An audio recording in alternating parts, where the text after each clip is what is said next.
സ്മൃതി പരുത്തിക്കാട്.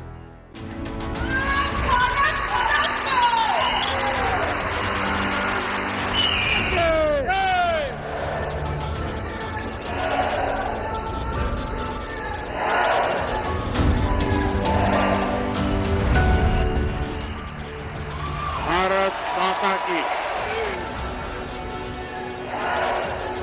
जय जय पद्मनाभ. തിരുവനന്തപുരത്തെ എൻ്റെ സഹോദരി സഹോദരന്മാരെ എല്ലാവർക്കും എൻ്റെ നമസ്കാരം.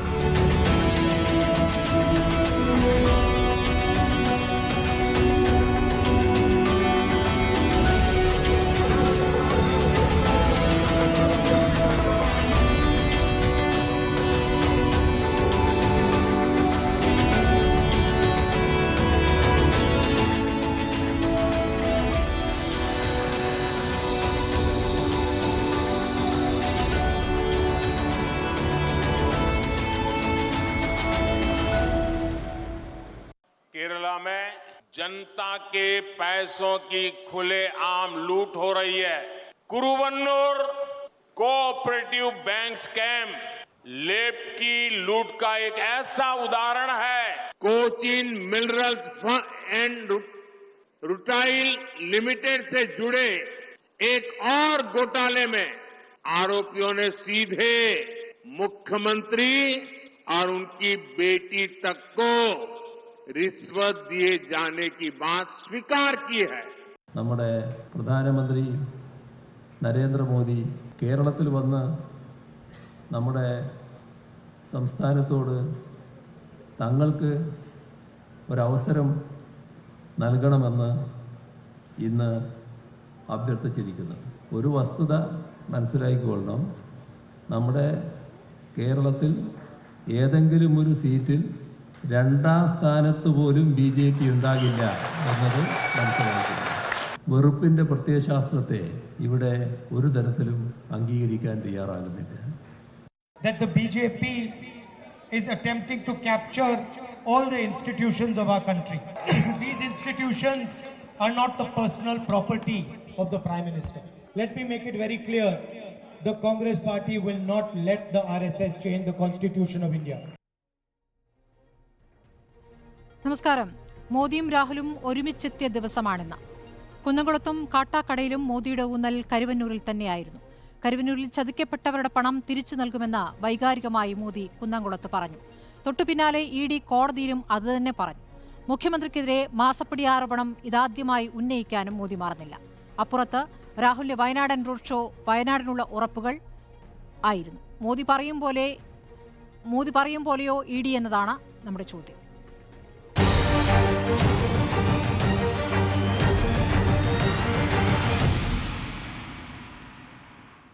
ചർച്ചയിൽ CPM പ്രതിനിധി VK സനോജ്, കോൺഗ്രസിൽ നിന്ന് അനിൽ അക്കര, BJPയിൽ നിന്ന് യുവരാജ് ഗോകുൽ എന്നിവരാണ്. ആദ്യം യുവരാജ്, ഇപ്പോൾ കേരളത്തിൽ രണ്ടാം തവണയാണ് കരുവന്നൂർ വിഷയം മോദി ഉന്നയിക്കുന്നത്. ഈ വരവിൽ, അതായത് കേരളത്തിലാകെ ഇപ്പോൾ 5 തവണ എത്തിയിരിക്കുന്നു. 2 തവണയും കരുവന്നൂർ ഉന്നയിച്ചിരിക്കുന്നു. രാജ്യമാകെയുള്ള പ്രചാരണ പരിപാടികളിൽ അഴിമതിക്കെതിരെയുള്ള കുരിശുയുദ്ധം എന്നാണ് മോദി ആവർത്തിക്കുന്നത്.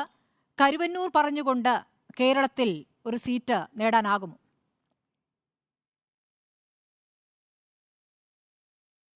അല്ല, കരുവന്നൂർ മാത്രമല്ല വിഷയം. അദ്ദേഹം കരുവന്നൂർ എടുത്ത് പറയുന്നത് അത് പൊതുജനങ്ങളെ ഡയറക്ട്ലി ബാധിച്ചിരിക്കുന്ന ഒരു വിഷയമായതുകൊണ്ടാണ്. സാധാരണഗതിയിൽ ഈ അഴിമതി എന്ന് പറയുന്നത് സർക്കാർ തലത്തിലുള്ള പദ്ധതികൾ നടപ്പിലാക്കുകയും ആ പദ്ധതികളുടെ പേരിൽ ഉണ്ടാകുന്ന തട്ടിപ്പുകളും അതിൽ നിന്നുണ്ടാകുന്ന കമ്മീഷനും കിക്ക് ബാക്സും അത്തരത്തിലാണ് സാധാരണഗതിയിൽ അഴിമതികളുടെ ഒരു നിര നമ്മൾ കണ്ടിട്ടുള്ളത്. പക്ഷേ ഇത് ആദ്യമായിട്ട് ഒരു ബാങ്ക് തുടങ്ങി ആ ബാങ്ക് വഴി പൊതുജനങ്ങളുടെ പൈസ ഫിക്സഡ് ഡിപ്പോസിറ്റ് എന്നും മറ്റു പലതും പറഞ്ഞ് വാങ്ങി വെക്കുകയും അതിനുശേഷം അവർ ചെന്നിട്ട് അവരുടെ ആവശ്യങ്ങൾക്ക്, പൊതുജനങ്ങൾ അവരുടെ ആവശ്യങ്ങൾക്ക് കാശ് ചോദിക്കുമ്പോൾ തിരിച്ചു കൊടുക്കാതിരിക്കുകയും ചെയ്യുക എന്ന് പറയുന്നത് നേരിട്ടൊരു പിടിച്ചുപറിയാണ്, അല്ലെങ്കിൽ നേരിട്ട് മോഷ്ടിക്കുന്നതിന് തുല്യമാണ്. വീട്ടിൽ കയറി മോഷ്ടിക്കുന്നതിന് തുല്യമാണ് ഇത്തരത്തിൽ ബാങ്കുകൾ തുടങ്ങിയിട്ട് ഇത്തരത്തിലുള്ള കാര്യങ്ങൾ ചെയ്തത്. അതിപ്പോൾ ഏത് രാഷ്ട്രീയ പാർട്ടി ചെയ്തിരുന്നാലും ശരി തന്നെയാണ്, അത് തെറ്റ് തന്നെയാണ്. അതിനിപ്പോൾ BJPക്കാരുടെ ഏതെങ്കിലും ബാങ്ക് ഉണ്ടെങ്കിലോ, കോൺഗ്രസ്സുകാരുടെ ബാങ്ക് ഉണ്ടെങ്കിലോ, CPMകാരുടെ ബാങ്ക് ഉണ്ടെങ്കിലോ, CPIക്കാരുടെ ബാങ്ക് ഉണ്ടെങ്കിലോ അത് ശരിയാണെന്നും നമുക്ക് പറയാൻ സാധിക്കില്ല.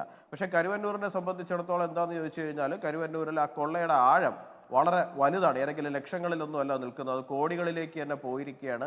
അത്രത്തോളം ഗുരുതരമായിട്ടുള്ളൊരു വിഷയമാണ്. അപ്പോൾ അതുകൊണ്ട് തന്നെയാണ് അദ്ദേഹം അത് ആവർത്തിച്ച് പറയുന്ന സാഹചര്യം ഉണ്ടാകുന്നത് കേരളത്തിലേക്ക് എത്തിക്കഴിയുമ്പോൾ. അത് കരുവന്നൂർ മാത്രമല്ല, മറ്റ് പലതരത്തിലുള്ള തട്ടിപ്പുകൾ ഇവിടെ ഉണ്ടായിട്ടുണ്ട്. ഇപ്പോൾ മുഖ്യമന്ത്രിയുടെ മകളുടെ മാസപ്പടി വിഷയമായിരുന്നാലും അങ്ങനെ പല വിഷയങ്ങളായിരുന്നാലും ആരോപണങ്ങൾക്ക് മേൽ ആരോപണങ്ങളാണ്. ആരോപണങ്ങൾ എന്ന് പറയുമ്പോൾ അത് വെറും ആരോപണങ്ങളല്ല, പൊതുജനങ്ങൾക്ക് തന്നെ കേട്ടാൽ മനസ്സിലാകുന്ന തലത്തിൽ വളരെ സ്ട്രൈറ്റ് ആയിട്ടുള്ള വിഷയങ്ങളാണ് ഇവിടെ സംഭവിച്ചിരിക്കുന്നത്. അപ്പോൾ അത് അദ്ദേഹം തീർച്ചയായിട്ടും അദ്ദേഹം ആവർത്തിച്ച് പറയുന്ന സാഹചര്യം ഉണ്ടാവും.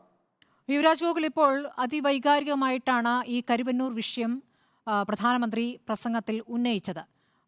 പാവപ്പെട്ട പെൺകുട്ടികളുടെ വിവാഹം മുടങ്ങിയതടക്കം, പല കുടുംബങ്ങളും നഷ്ടത്തിലായതടക്കമുള്ള കാര്യങ്ങൾ അദ്ദേഹം വൈകാരികമായി അവതരിപ്പിക്കുന്നു. അദ്ദേഹം അത് പ്രസംഗിച്ചതിന് തൊട്ട് പിന്നാലെയാണ് ED കോടതിയിൽ പറയുന്നത് ഈ പണം തിരിച്ച് പാവങ്ങൾക്ക് തിരിച്ചു നൽകുമെന്ന്, നഷ്ടപ്പെട്ടവർക്ക് തിരിച്ചു നൽകുമെന്ന്. അതെങ്ങനെയാണ് സംഭവിക്കുന്നത്? അത് ഇഡിക്ക് അതിൻ്റെതായ പദ്ധതി ഉണ്ടാകുന്നത്. ഇപ്പൊ ഇഡി അത് പറഞ്ഞിട്ടുണ്ടെന്നുണ്ടെങ്കിൽ ഇഡിക്ക് അതിന്റെ പദ്ധതി ഉണ്ടാകും. ഇപ്പൊ ഇഡിയുടെ പദ്ധതി എന്താണെന്ന് ഞങ്ങളോട് വിശദീകരിച്ചിട്ടല്ലോ. മോദിയുടെ പദ്ധതി ഇഡി നടപ്പാക്കുകയാണോ എന്നുള്ളതാണ് ചോദ്യം. മോദി പറഞ്ഞതിന്റെ തൊട്ട് പിന്നാലെ അതേ കാര്യം കോടതിയെ അതേ ദിവസം തൊട്ട് പിന്നാലെ അറിയിക്കും. മോദിയുടെ പദ്ധതി എന്ന് പറഞ്ഞു കഴിഞ്ഞാൽ മോദിയുടെ പദ്ധതി എന്ന് പറഞ്ഞു കഴിഞ്ഞാൽ നീതി നടപ്പിലാക്കുക എന്നുള്ളതാണ്. ഈ വിഷയത്തിൽ നീതി നടപ്പിലാക്കുക. അതിനിപ്പോൾ കേന്ദ്ര സർക്കാരിൻ്റെ ഏതെങ്കിലും ഏജൻസികൾക്ക് അത് അവർക്ക് എന്താണോ നടപടി, അവരെന്താണോ കണ്ടെത്തുന്നത്, അവർക്ക് അതിനകത്ത് ഇപ്പോൾ അറ്റാച്ച്മെന്റ് പോലുള്ള വിഷയങ്ങളുണ്ട്, അവർക്ക് അറ്റാച്ച് ചെയ്യാൻ മുമ്പോട്ട് പോകുന്ന സാഹചര്യങ്ങളുണ്ടാകും. ഇന്ത്യയിൽ നിന്ന് എന്തായാലും ഇത്രയും കാലത്തിനിടയിലും പൈസ തട്ടിച്ചിട്ടുള്ള ഒരാളുടെ പോലും പൈസ റിക്കവർ ചെയ്യാതെ ഇരുന്നിട്ടില്ല. പൊതുമേഖലാ ബാങ്കുകളെ ആയിരുന്നാലും ശരി തന്നെയാണ്, എന്തിനായിരുന്നാലും ശരി തന്നെയാണ്. തട്ടിപ്പ് നടത്തിയിട്ടുണ്ടെന്നുണ്ടെങ്കിൽ തീർച്ചയായിട്ടും അതെല്ലാം തിരിച്ച് അറ്റാച്ച് ചെയ്യുക, റിക്കവർ ചെയ്യുകയും ചെയ്യുന്ന സാഹചര്യം ഇതുവരെ നമ്മൾ കണ്ടിട്ടുണ്ട്. അത് ഇവിടെയും സംഭവിക്കും. ഇപ്പോൾ ഇതിന് മുമ്പ് പല വിഷയങ്ങൾ ഉണ്ടായിട്ടുണ്ടല്ലോ. പലരും ഇപ്പോൾ ആരാണ്, നീരവ് മോദി ആയിരുന്നാലും മെഹുൽ ചോക്സി ആയിരുന്നാലും പലരും ബാങ്കുകളെ തട്ടിക്കൊണ്ട് പോകുന്ന സാഹചര്യം ഉണ്ടായിട്ടുണ്ട്. ഏതെങ്കിലും ഒരു നിക്ഷേപകന്റെയെങ്കിലും പൈസ നഷ്ടപ്പെട്ടതായിട്ട് നമുക്ക് പറയാൻ കഴിയുമോ? ഇല്ലല്ലോ. അവരുടെയൊക്കെ പ്രോപ്പർട്ടീസ് ആണോ അസറ്റ് ആണോ എന്താണെന്ന് വെച്ചാൽ തിരിച്ച് അറ്റാച്ച് ചെയ്തിട്ടുണ്ട്. ആ പൈസ അതാത് പൊതുമേഖലാ ബാങ്കുകളിലേക്ക് തിരിച്ചു പിടിച്ചിട്ടുണ്ട്. ഒരാളുടെ പോലും പൈസ നഷ്ടപ്പെടുന്ന സാഹചര്യങ്ങൾ ഈ പറയുന്ന ഒരു ബാങ്കിനും ഉണ്ടാകുന്ന സാഹചര്യം ഈ രാജ്യത്ത് ഉണ്ടാക്കിയിട്ടില്ല. കരുവന്നൂരിലും അത് തന്നെയാണ് സംഭവിക്കുക. ശരി, ശ്രീ VK സനോജ്, ഇതാദ്യമായി മാസപ്പടി വിഷയം കൂടി ഇന്ന് തെരഞ്ഞെടുപ്പ് പ്രചാരണ വേളയിൽ മോദി ഉന്നയിച്ചിരിക്കുകയാണ്. കേരളം ഒരു അഴിമതിയുടെ കേന്ദ്രമാണെന്നും ഇവിടെ മാറി മാറി ഭരിക്കുന്ന UDF ആയാലും LDF ആയാലും അഴിമതിക്കാരാണ് എന്നും സമർത്ഥിക്കാനാണ് മോദി ശ്രമിച്ചിരിക്കുന്നത്. മാസപ്പടി വിഷയം ഇതാദ്യമായി ഉന്നയിക്കുന്നു. അതോടൊപ്പം തന്നെ കരുവന്നൂർ രണ്ടാം തവണയും ഉന്നയിക്കുകയാണ്. കരുവന്നൂരിൽ കേസുണ്ടെന്നും കുറേ പേർക്ക് നഷ്ടം സംഭവിച്ചിട്ടുണ്ട് എന്നുള്ളതും യാഥാർത്ഥ്യമാണ്. അവർക്ക് എല്ലാവർക്കും പണം തിരികെ നൽകുമെന്ന് പറഞ്ഞിട്ടുള്ള ഉറപ്പ് സംസ്ഥാന സർക്കാരിന് പാലിക്കാനും കഴിഞ്ഞിട്ടില്ലാത്തൊരു സാഹചര്യമുണ്ട്. അപ്പോൾ അത് തിരഞ്ഞെടുപ്പിൽ പ്രധാനപ്പെട്ട ആയുധമാക്കുന്നു BJP.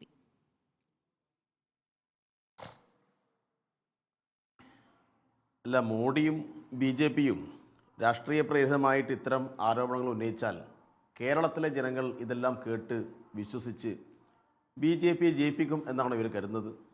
ഇതിപ്പോൾ മോഡി ആദ്യമായിട്ടല്ലല്ലോ കേരളത്തിൽ വരുന്നത്. മോഡി ഇതിനു മുന്നേയും 2021 തിരഞ്ഞെടുപ്പിൽ വന്നു, 2019 വന്നിട്ടുണ്ട്, നിരവധി തവണ ഈ സമീപ ദിവസങ്ങളിൽ തന്നെ ഇവിടെ വന്നിട്ടുണ്ട്.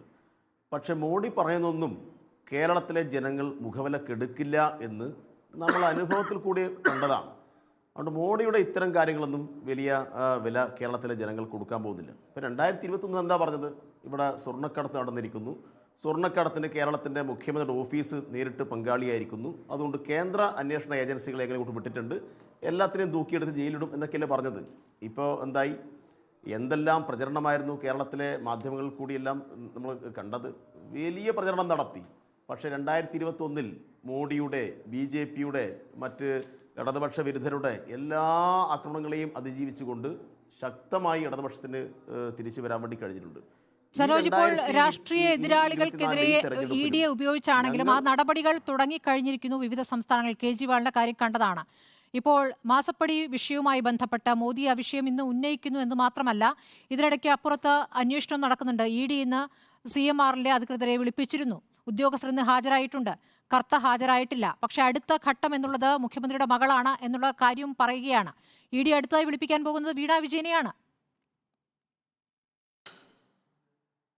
അല്ല, വീണ വിജയനെ വിളിപ്പിച്ചാൽ വീണ വിജയൻ നാളെ തന്നെ BJPയിൽ ചേർന്ന് അതിലൊക്കെ അങ്ങ് സെറ്റിൽ ചെയ്യാം എന്നാണ് ഇവർ ധരിക്കുന്നത്. ഇതൊന്നും നടക്കാൻ പോകുന്ന കാര്യമല്ല കേരളത്തിൽ ഇവർക്ക് അങ്ങനെ ഭയപ്പെടുത്തിയിട്ട് ഇടതുപക്ഷത്തിൻ്റെ ഭാഗമായി നിൽക്കുന്ന ഒരാളെയും കീഴ്പ്പെടുത്താൻ പറ്റില്ല. ഒരു സംശയവും വേണ്ടതില്ല. ഇവിടെ ഇപ്പം എന്താണ്, ED ആരുടെ കയ്യിലാണ്? ED കഴിഞ്ഞ കുറച്ച് വർഷത്തെ കേസുകളെടുത്ത് പരിശോധിച്ചാൽ 120 കേസെടുത്ത് പരിശോധിച്ചാൽ അതിനകത്ത് 98% കേസുകളും പ്രതിപക്ഷ പാർട്ടി നേതാക്കന്മാർക്കെതിരെ എടുത്തിട്ടുള്ളത്. ഇപ്പോൾ കെജ്രിവാളിൻ്റെ കാര്യം നിങ്ങൾ പറഞ്ഞു. കെജ്രിവാളിനെതിരായിട്ട് എന്താ അവർ ഉണ്ടാക്കിയ കേസ്? ഒരാളെ പിടിച്ച് ജയിലിലിടുന്നു, 6 മാസം ജയിലിലടക്കുന്നു, എന്നിട്ട് അയാളിൽ നിന്ന് ഇലക്ട്രൽ ബോണ്ട് വഴി പണം വാങ്ങുന്നു. പണം വാങ്ങിയതും കൂടി പോരാതെ കേസിൽ നിന്ന് ഒഴിവാക്കണമെങ്കിൽ ഒരു മൊഴി കൂടി തന്നിട്ട് പോയിക്കൊള്ളൂ. അങ്ങനെ ഭീഷണിപ്പെടുത്തിയിട്ട് മൊഴി കൂടി വാങ്ങുകയാണ്. അത് സർക്കാർ നയവുമായി ബന്ധപ്പെട്ട കേസാണ്. അത് അന്യായമാണ് എന്ന് വാദിക്കാം സനോജ്. പക്ഷേ കരുവന്നൂർ അങ്ങനെയല്ലല്ലോ. കരുവന്നൂരിൽ കേസില്ല എന്ന് താങ്കൾക്ക് പറയാൻ പറ്റുമോ? 54 പ്രതികളുണ്ട്. ഇവരിൽ നിന്നായി 108 കോടി രൂപയോളം മൂല്യമുള്ള സ്വത്ത് ഇതിനകം ഇഡി കണ്ടുകെട്ടിയിട്ടുമുണ്ട്. കരിവന്നൂർ അങ്ങനെയാണെന്ന് ഞാൻ പറഞ്ഞു. പക്ഷേ കരിവന്നൂർ വിഷയം എങ്ങനെയാണ് രാഷ്ട്രീയമായി മോഡി ഉപയോഗിക്കുന്നത് അതിനെക്കുറിച്ചാണ് പറഞ്ഞത്. കരിവന്നൂരിൽ എന്തെങ്കിലും സംഭവിച്ചിട്ടുണ്ടെങ്കിൽ അവിടെ ചില പ്രശ്നങ്ങളുണ്ടായി, ആ കാര്യം സംബന്ധിച്ച് കൃത്യമായ അന്വേഷണം നടക്കട്ടെ, കുറ്റക്കാർ ശിക്ഷിക്കപ്പെടട്ടെ, അതിനൊന്നും ഞങ്ങൾക്കൊരു ഭയവുമില്ല. ആ കാര്യത്തെ മുൻനിർത്തിയിട്ട് കേരളത്തിലെ സഹകരണ പ്രസ്ഥാനം ആകെ ഇങ്ങനൊരു തട്ടിപ്പിൻ്റെ കേന്ദ്രമാണ്, കേരളത്തിലെ ഇത് നേതൃത്വം കൊടുക്കുന്ന ആളുകളെല്ലാം മോശക്കാരാണ് എന്ന് വരുത്തി തീർക്കുന്നതിൻ്റെ രാഷ്ട്രീയത്തെക്കുറിച്ച് മാത്രമേ അവിടെ ചർച്ച ചെയ്തിട്ടുള്ളൂ. ഏതെങ്കിലും ബാങ്കിനകത്ത് എന്തെങ്കിലും തെറ്റായ കാര്യം നടന്നിട്ടുണ്ടെങ്കിൽ അതിനെയെല്ലാം കൃത്യമായി അന്വേഷിക്കേണ്ടതുണ്ട്. രാഷ്ട്രീയ എതിരാളികൾ എങ്ങനെ ഉപയോഗിക്കുന്നു എന്നുള്ളതല്ല, ആ കേസിന്റെ വലിപ്പത്തെ എങ്ങനെ കാണുന്നു CPIM? CPIM ആ കേസിൻ്റെ മാത്രമല്ല, രാജ്യത്ത് ഉയർന്നു വരുന്ന ഓരോ പ്രശ്നത്തെയും അതിൻ്റെതായ ഗൗരവത്തിൽ തന്നെയാണ് കാണുന്നത്. ഇലക്ട്രൽ ബോണ്ട് ഉൾപ്പെടെയുള്ള വിഷയങ്ങൾ വന്നല്ലോ. എന്തായിരുന്നു CPIM എടുത്ത നിലപാട്? അതുകൊണ്ട് ഏത് തരം അഴിമതി സനോജ് അങ്ങനെയല്ല. നിങ്ങളുടെ നേതാക്കൾ തന്നെ പ്രതികൂട്ടിലാകുന്ന, പ്രതിരോധത്തിലാകുന്ന ഒരു കേസാണ്. സാധാരണക്കാരെ പറ്റിച്ചു എന്ന കേസാണ്. നിങ്ങളുടെ പാർട്ടി സഖാക്കൾ തന്നെ ആദ്യം ഉന്നയിച്ച കേസാണ്. അത് ആ നഷ്ടം നികത്തുമെന്നും ആ പണം നിക്ഷേപകർക്ക് തിരിച്ചു കൊടുക്കുമെന്നും സംസ്ഥാന സർക്കാർ ഉറപ്പ് നൽകിയിട്ടാണ്. മന്ത്രി VN വാസവൻ എത്ര തവണ ആ ഉറപ്പ് പരസ്യമായി തന്നെ പറഞ്ഞിരിക്കുന്നു. പക്ഷെ ആ ഉറപ്പ് ഇതുവരെ പാലിക്കപ്പെട്ടിട്ടില്ല. സ്വാഭാവികമായും അത് അപ്പുറത്ത് ആ വിഷയം ഉന്നയിക്കുമല്ലോ. അല്ല, ഉന്നയിച്ചോട്ടെ, ഉന്നയിക്കുന്നതിൽ ഞങ്ങൾക്ക് വിരോധമില്ല. ആ ഉന്നയിച്ചു കഴിഞ്ഞാൽ കേരളത്തിലെ ജനങ്ങളെല്ലാം മോഡി പറയുന്നതെല്ലാം വിശ്വസിച്ച് കേരളത്തിലെ CPIMൻ്റെ നേതൃത്വം, ഇടതുപക്ഷത്തിൻ്റെ നേതാക്കന്മാർ സഹകരണ ബാങ്കൊക്കെ കൊള്ളയടിക്കുന്നവരാണ് എന്ന് ജനങ്ങൾ വിശ്വസിക്കും എന്ന് നിങ്ങൾ കരുതുന്നുണ്ടെങ്കിൽ അത് നിങ്ങളുടെ അവകാശമാണ് അങ്ങനെ വിശ്വസിക്കാനുള്ളത്. അത് കേട്ട് സന്തോഷിക്കുന്ന ആളുകൾ സന്തോഷിക്കട്ടെ. പക്ഷേ മോഡിയുടെ ഒരു നമ്പറും കേരളത്തിൽ നടക്കാൻ വേണ്ടി പോകുന്നില്ല. എന്താണ് കരുവന്നൂർ നടന്നതെന്നും കരുവന്നൂരുമായി ബന്ധപ്പെട്ട് എന്തൊക്കെ കാര്യങ്ങളാണ് സർക്കാർ മുൻകൈയിൽ നടന്നതെന്നും ഒക്കെ ജനങ്ങൾക്ക് മുമ്പിൽ കൃത്യമായി മനസ്സിലാക്കാൻ വേണ്ടി കഴിയും. ഒരാളെയും സർക്കാർ സംരക്ഷിക്കുന്ന നിലപാട് സ്വീകരിച്ചിട്ടില്ല. ഒരാളുടെ കരുവന്നൂർ വിഷയം ശക്തമായി ഉന്നയിക്കുന്നതിൽ പ്രധാനപ്പെട്ട പങ്ക്. സ്മൃതി ഒരു കാര്യം കൂടി, ഒറ്റക്കാര്യം കൂടി. ഇപ്പൊ കേരളത്തിലെ സഹകരണ ബാങ്കുകളിൽ നിക്ഷേപ സമാഹരണം നടന്നിരുന്നു. ഇവർ വലിയ രൂപത്തിലുള്ള പ്രചരണം സംഘടിപ്പിച്ചു. കേരളത്തിലെ സഹകരണ ബാങ്കൊക്കെ പൊളിഞ്ഞു പോകാൻ പോകാമെന്ന്. നിക്ഷേപ സമാഹരണത്തിന് കോട്ടയിട്ടതിൻ്റെ ഇരട്ടി തുക കേരളത്തിലെ സഹകരണ ബാങ്കുകളിൽ എത്തി ജനങ്ങൾ കൊടുത്തു എന്നാണ് നമുക്ക് കാണാൻ വേണ്ടി കഴിയുക. അതുകൊണ്ട് ഇവരെല്ലാം എത്ര പ്രസംഗിച്ചാലും പ്രത്യേകിച്ച് ഒന്നും ഇവിടെ സംഭവിക്കാൻ വേണ്ടി പോകുന്നില്ല.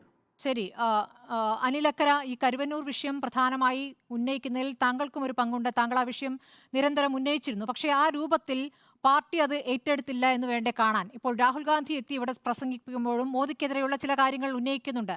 ഗൗരവമുള്ള വിഷയങ്ങൾ തന്നെയാണ്. പക്ഷേ കേരളവുമായി ബന്ധപ്പെട്ട് വിമർശനത്തിന് മൂർച്ച പോരാ. അപ്പോൾ കരുവന്നൂർ വിഷയം നിങ്ങളിൽ നിന്നും ഹൈജാക്ക് ചെയ്തിരിക്കുന്നു BJP. അല്ല, അതിനകത്ത് കരുവന്നൂർ വിഷയം ഞാൻ മാത്രമല്ല, പ്രതിപക്ഷ നേതാവ് നേരിട്ട് വന്ന് സമരങ്ങൾ നടത്തി. ജില്ലാ കോൺഗ്രസ് കമ്മിറ്റിയുടെ സമരങ്ങൾ നടന്നു. MP ആയ പ്രതാപൻ കരുവന്നൂരിൽ നിന്നും തൃശ്ശൂർ കളക്ട്രേറ്റിലേക്കുള്ള മാർച്ച് നടത്തി. ആ മാർച്ച് ഉദ്ഘാടനം ചെയ്യുന്നത് KPC പ്രസിഡന്റ് K. സുധാകരനാണ്. പിന്നെ അങ്ങനെ പാർട്ടി ഏറ്റെടുത്തില്ല എന്ന് പറയാൻ കഴിയില്ല. അങ്ങനെ പറയുന്ന വാക്കുകൾ എന്നെ ദുർബലപ്പെടുത്താൻ വേണ്ടിയാണ്. അതൊന്നും എന്നെ ബാധിക്കുന്ന വിഷയമല്ല. ഇവിടെ നമ്മുടെ മുന്നിൽ ഇന്നത്തെ 3 സ്പീച്ചുകളാണ് പ്രധാനമായിട്ടുള്ളത്. അതിനകത്ത് ഒന്ന്, രാഹുൽ ഗാന്ധി ഈ തെരഞ്ഞെടുപ്പിൻ്റെ യാഥാർത്ഥ്യം പറഞ്ഞു. RSSൻ്റെ അജണ്ടയല്ല നടപ്പിലാക്കേണ്ടത്, നമുക്ക് ജീവിക്കാനുള്ള അജണ്ടയാണ് നടപ്പിലാക്കേണ്ടതെന്നാണ് രാഹുൽ ഗാന്ധി പറഞ്ഞത്. പക്ഷേ ഇന്ന് പ്രധാനമന്ത്രിയും മുഖ്യമന്ത്രിയും പറഞ്ഞ വാക്കുകളാണ് നമ്മളിപ്പോൾ ചർച്ച ചെയ്യുന്നത്. എന്താണ് പ്രധാനമന്ത്രി പറഞ്ഞത്? കരുവന്നൂരിൽ കൊള്ള നടന്നു, CPI നേതാക്കന്മാരാണ് ആ കൊള്ള നടത്തിയത്, ഞാൻ കരുവന്നൂരിലെ ആളുകൾക്ക് ആ പണം മടക്കി കൊടുക്കാനുള്ള നടപടികൾ ആലോചിക്കുകയാണെന്ന് പറഞ്ഞു. അതിനുശേഷം സ്മൃതി പറഞ്ഞ പോലെ കോടതിയിൽ അതിൻ്റെ പെറ്റീഷൻ കൊടുത്തു. അതിൻ്റെ പിന്നാലെ ബഹുമാനായ മുഖ്യമന്ത്രി പറയുകയാണ് BJPക്ക് 2ാം സ്ഥാനം ഒരു സ്ഥലത്തും കിട്ടാൻ പോകുന്നില്ല എന്ന് പറയുകയാണ്. അപ്പോൾ ഇത് വളരെ കൃത്യമാണ്. നരേന്ദ്രമോദി കേരളത്തിലെ CPMനെ, കേരളത്തിലെ മുഖ്യമന്ത്രിയെ, കേരളത്തിലെ LDFനെ ബ്ലാക്ക്മെയിൽ ചെയ്യാൻ, ആ ബ്ലാക്ക്മെയിലിന് വിധേയമായി 2ാം സ്ഥാനം കിട്ടില്ല എന്ന് പറയുമ്പോൾ ഏതെങ്കിലും 1-2 മണ്ഡലത്തിൽ ഒന്നാം സ്ഥാനം ഉറപ്പ് കൊടുക്കുന്ന സ്പീച്ചാണ് മുഖ്യമന്ത്രിയുടെ ഭാഗത്ത് നിന്ന് കാണാൻ കഴിയുന്നത്. ഇവിടെ മോഡി എന്ത് സ്പീച്ചാണ് കുന്നംകുളത്ത് നടത്തിയത്?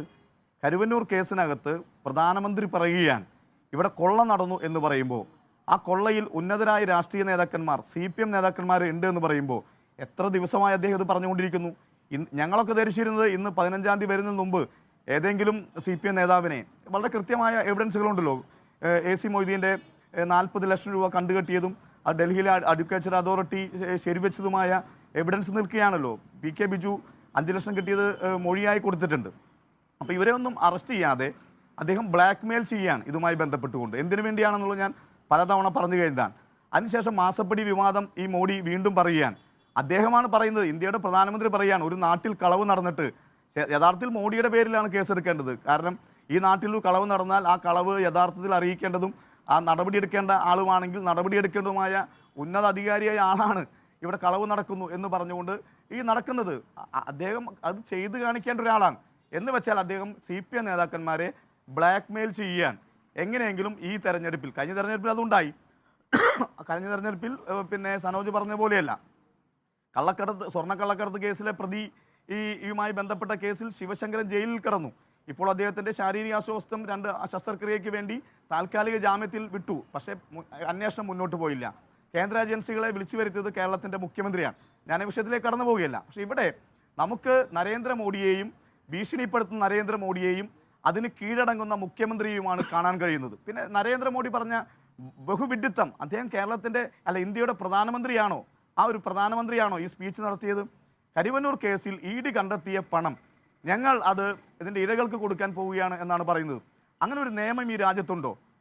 ഇത് ചെയ്യേണ്ടത് എങ്ങനെയാണ്? കൃത്യമായ രീതിയിൽ അന്വേഷണം നടത്തി ഈ കണ്ടുകെട്ടിയ 98 കണ്ടുകെട്ടിയ മുഴുവൻ പണവും അതല്ലെങ്കിൽ ഇനി കണ്ടുകെട്ടേണ്ടതായിട്ടുള്ള 325 കോടി രൂപയും കണ്ടുകെട്ടി സഹകരണ ബാങ്കിനെ ഏൽപ്പിച്ച് അവിടെ പിന്നെ കേന്ദ്ര ഗവൺമെൻറ്റിൻ്റെ അല്ലെങ്കിൽ അന്വേഷണ ഏജൻസിയുടെ അല്ലെങ്കിൽ കേരള ഹൈക്കോടതിയുടെ അതല്ലെങ്കിൽ ഇതുമായി ബന്ധപ്പെട്ട പിന്നെ സാമ്പത്തിക കുറ്റാന്വേഷണ കോടതിയുടെ നിരീക്ഷണത്തിൽ കരുവന്നൂർ ബാങ്കിനെ കൊണ്ട് പണം മടക്കി കൊടുക്കുകയാണ് വേണ്ടത്. അതല്ലേ ഈ രാജ്യത്തെ നിയമം? അല്ലാതെ ഒരു പ്രധാനമന്ത്രി വന്ന് തൻ്റെ കീഴിലുള്ള, അതാണ് പറഞ്ഞത്, തൻ്റെ കീഴിലുള്ള അന്വേഷണ ഏജൻസിയെ കൊണ്ട് കരുവന്നൂർ ബാങ്കിലെ ഇരകൾക്ക് പണം കൊടുക്കുക എന്ന് പറഞ്ഞാൽ പണം കിട്ടുന്ന ആളുകളെ സംബന്ധിച്ചോളം സന്തോഷമുള്ള കാര്യമാണ്, ഞങ്ങൾക്കും അത് സന്തോഷമുള്ള കാര്യമാണ്. പക്ഷേ അത് രാജ്യത്തെ നിയമവ്യവസ്ഥയെ അതെങ്ങനെയാണ് നമുക്ക് അനുകൂലിക്കാൻ കഴിയുക? ഈ രാജ്യത്തൊരു നിയമമുണ്ട്. ആ നിയമം കരുവന്നൂർ സർവീസ് സഹകരണ ബാങ്ക് രജിസ്ട്രേഷൻ വകുപ്പിന് കീഴിലുള്ള സഹകരണ ആക്ടിന് കീഴിൽ സ്ഥാപിതമായൊരു ബാങ്കാണ്. ആ ബാങ്ക് വഴിയാണ് പണം കൊടുക്കേണ്ടത്. ആ ബാങ്കിൽ ഇവർക്ക് അല്ലെങ്കിൽ അന്വേഷണ ഏജൻസികൾക്ക് അതിനകത്ത് സംശയമുണ്ടെങ്കിൽ കോടതി, സാമ്പത്തിക കുറ്റാന്വേഷണ കോടതിയുടെ കീഴിൽ ഈ കേസ് നടക്കുമ്പോൾ കോടതിയുടെ നിരീക്ഷണത്തിൽ ബാങ്കിനെ കൊണ്ട് പണം കൊടുപ്പിക്കാം. അതല്ലേ ഇതിൻ്റെ നിയമം എന്ന് പറയുന്നത്? നിയമത്തെയും കയ്യിലെടുക്കുകയാണ് നരേന്ദ്രമോദി നിയമത്തെയും കയ്യിലെടുത്തുകൊണ്ട് ഭീഷണിപ്പെടുത്തി ഈ തെരഞ്ഞെടുപ്പിൽ പിന്നെ 2 വോട്ട് വാങ്ങി ഒരു ഡീലുണ്ടാക്കി എവിടെയെങ്കിലും 2 സീറ്റ് ലഭിക്കുമോ എന്നുള്ള ചിന്തയാണ്. അതിന് പരോക്ഷമായ മറുപടിയാണ് മുഖ്യമന്ത്രി നൽകിയത്. ഞങ്ങൾ അല്ലെങ്കിൽ BJP 2ാം സ്ഥാനത്ത് പോലും എത്തില്ല എന്ന് പറഞ്ഞാൽ 1-2 സീറ്റിൽ ഇവർ 1ാം സ്ഥാനത്താക്കാമെന്നുള്ള ഉറപ്പ് കൂടി കൊടുക്കുന്ന ഒരു ഡീലാണ് ഇന്ന് കേരളം കണ്ടത്. ആ പറഞ്ഞതിന്റെ അർത്ഥം അങ്ങനെ വേണമെങ്കിൽ താങ്കൾക്ക് വ്യാഖ്യാനിക്കാം. പക്ഷേ മുഖ്യമന്ത്രി അങ്ങനെയാണോ പറഞ്ഞത്? മുഖ്യമന്ത്രി പറഞ്ഞത് അങ്ങനെയാണോ?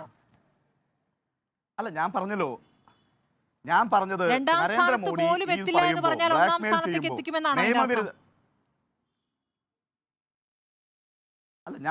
ഞാൻ പറഞ്ഞല്ലോ നരേന്ദ്രമോദിയുടെ സ്പീച്ച് എന്താണ്? നിയമവിരുദ്ധമായൊരു സ്പീച്ചാണ് നരേന്ദ്രമോദി നടത്തിയത്. ശരിയാണ്.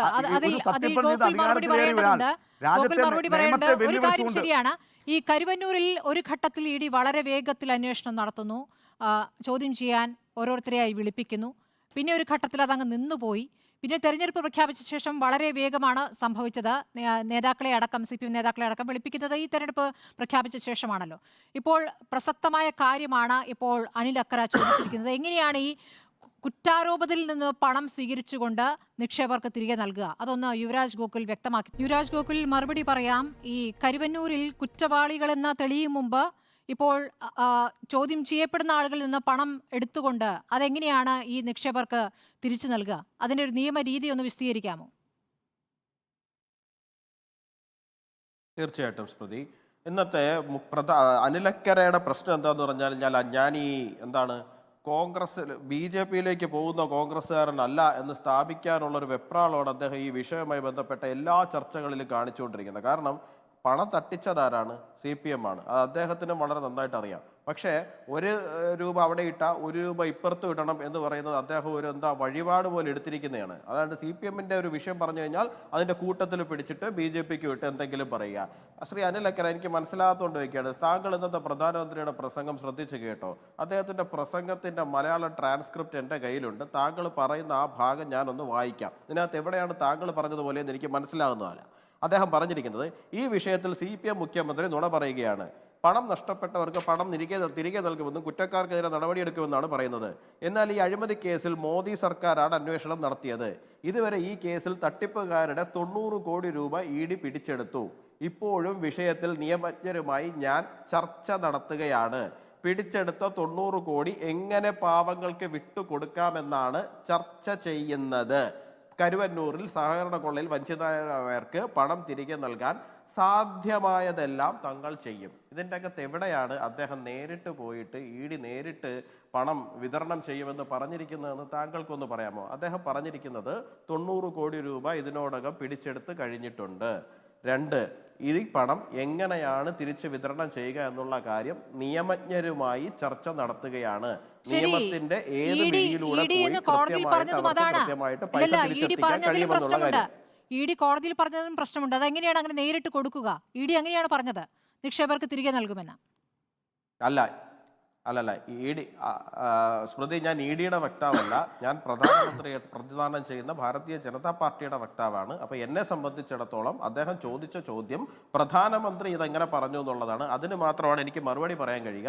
ED കോടതിയിൽ പറഞ്ഞിട്ടുണ്ടെന്നുണ്ടെങ്കിൽ ED അതിൻ്റെതായ വഴി അവർ കണ്ടെത്തുന്നുണ്ടാവും. ED എന്താണ് ചെയ്യുക എന്ന് പറയാനുള്ള നിയമപരമായ പരിജ്ഞാനം എനിക്കില്ല. കാരണം അവർ ED-യും കോടതിയിൽ ബോധിപ്പിച്ചിരിക്കുന്ന വിഷയമാണ്. അവർക്ക് അതിൻ്റെ അകത്ത് കൃത്യമായിട്ട് അവർക്ക് അത് മൂവ് ചെയ്യാനുള്ള വഴി ഉണ്ടാവും. അപ്പോൾ അവരത് ആ വഴിക്ക് അതിൻ്റെ അകത്ത് ചെയ്യുമെന്ന് തന്നെയാണ് ഞാൻ വിശ്വസിക്കുന്നത്.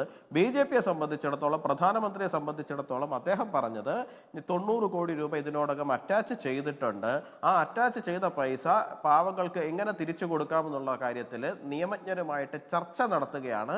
ചർച്ച നടത്തി നമ്മളൊരു വേ ഔട്ട് കണ്ടുപിടിക്കും എന്നുള്ളതാണ് അദ്ദേഹം പറഞ്ഞിരിക്കുന്നത് എന്നാണ് ആ മലയാളം ട്രാൻസ്ക്രിപ്റ്റ് വായിച്ചപ്പോൾ ഞാൻ മനസ്സിലാക്കുന്ന കാര്യം. അനിൽ അക്കരെ എന്താണ് മനസ്സിലാക്കിയെന്നുള്ള കാര്യം എനിക്കറിയില്ല. I think it is clear. Sanoj പറയുന്നുണ്ടായിരുന്നു 2021 തൊട്ട് അദ്ദേഹം കേട്ടില്ല. മോദിയുടെ പ്രസംഗം ഒന്നുകൂടെ കേൾക്കണോ? അല്ല, അദ്ദേഹത്തിന്റെ മലയാളത്തിന്റെ പ്രസംഗം എന്റെ കയ്യിലുണ്ടെന്നേ, അദ്ദേഹത്തിന്റെ സ്പീച്ച് എന്റെ കയ്യിലുണ്ടെന്നേ. അദ്ദേഹം പറഞ്ഞിരിക്കുന്നത് നിയമത്തിന്റെ അദ്ദേഹം പറഞ്ഞിരിക്കുന്നത്. മോദിയുടെ പ്രസംഗം ഒന്ന് കേട്ടാലോ? കേൾക്കാലോ.